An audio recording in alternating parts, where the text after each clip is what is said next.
kakabsat ti Banghel Ayaw ti may paaikan ka o Kristo. iti Merry Christmas. Tapay kumapo, taglipas pa lang no umay word, we officially end the Christmas season. Amen? Kaslan sa tatay sa marik na apo iti dalam ko na perfectly this is weather. Umiti da duma, tagliklikaw ti electric. Oray siya medyo tumangtang kandi at mapuy-puyo-puya na ti angin. Kung natin kapsot kin gagayam nagpintas panaw na tayo pa ilang Paskwa, ti solemnidad ti panagparang tiya. Na ikaapat na araw ng bagong taon, natin na ito'y bagong paglalakbay. Baro amutay apo nga ado kadatay apo, ang po silang kanya-kanyang plano. Amen? Kayo po ba po sarili nyo, ano bang gusto kong mangyari sa buhay? Kasi po, napaganda, tanong rin po natin ang ating mga sarili. What do I want to accomplish? Makan, ken aramiden, tibang palagip garod kada tayo. Kas dagiti tal mamasirib, nagsalsalud-sud, they have asked a very important question. And this is sa dining nga ari dagiti very question of the three wise men, the child, where is the newly born child? Na sa dino tayo na kaya nakaing nga ari dagiti Hudyo. They are from the tagadaya dagito ya po. Dagiti apo dagiti mamati ken Kristo. It's from the east. Christ is not known. Three wise men ti panagdalyasat dagarod sinurusurot da iti bitwen. Ket da iti maladaga nga Jesus. Ilan ti kay papanan na italo nga mamasirip. Gipantay garod dagiti rubeng launay nga sapay kumay matawen. What do we need for a very meaningful, for a very wonderful, and perhaps siguro for a very successful year of 2020, Magi, that first from their behavior towards life, they're very, na apo, silulukat itinakenda, ipagayatan ti apo, impalubos isuda iti Dios. Dear brothers and sisters, the end of a better way and the initial sign of a very bukas po means we should be open to suggestion. New idea.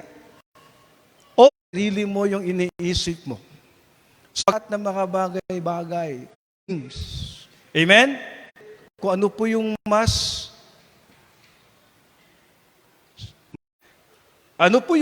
importante than disadvantageous. We learn from the three wise men. They have allowed themselves guided by God's will, being led to the child born. Sapay kung matapalubusan tayo, we allow God to intervene, na makialam sa atin, kakayahan. Amen? What we learn from the Trinity, their humility of heart. Their humility, because they are kings. Mahirap magpakumabang isang hari. Amen? But you see, they humble themselves. And their humility, they came, and in their humility, they recognize someone greater than them. Still, they recognize them. At that tinangat, humbled enough that they are not the greater in the kingdom, in their kingdom.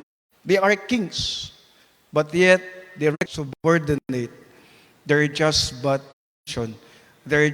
humble to recognize humility of heart. And I think this will also bring us to greater heights in the past few years.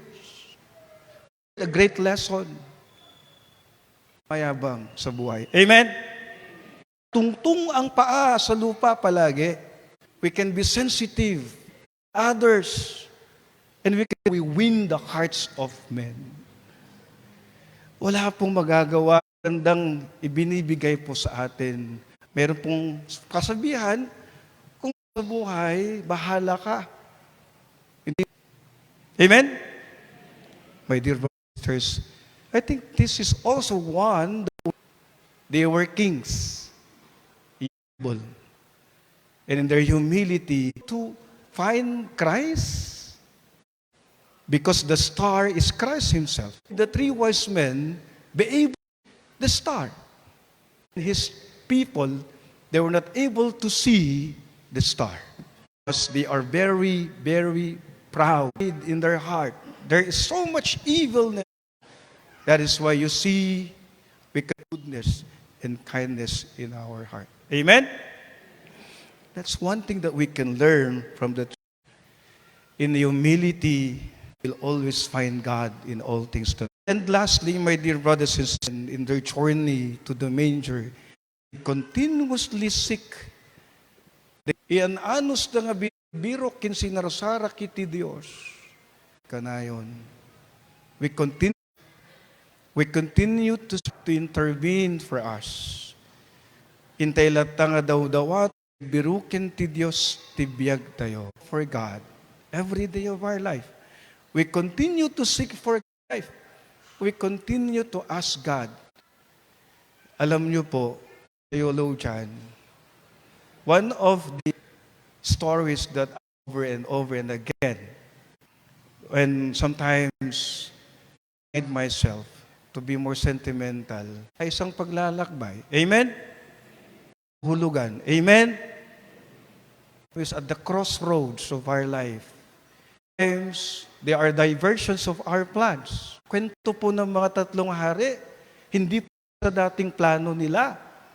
But they were puro perfect ng ating mga plano ay nangyayari. Merong mga, sabi po natin, kinukubli tayo ng Diyos sa ibang. Let us always learn from the three, the openness of our mind and of allowing God to navigate our plans in this life. Amen? My dear brothers and sisters, may this epiphany grounding us, leading us to a more meaningful year as we journey with Jesus, with Joseph, and most especially every day we journey with our Lord. Amen.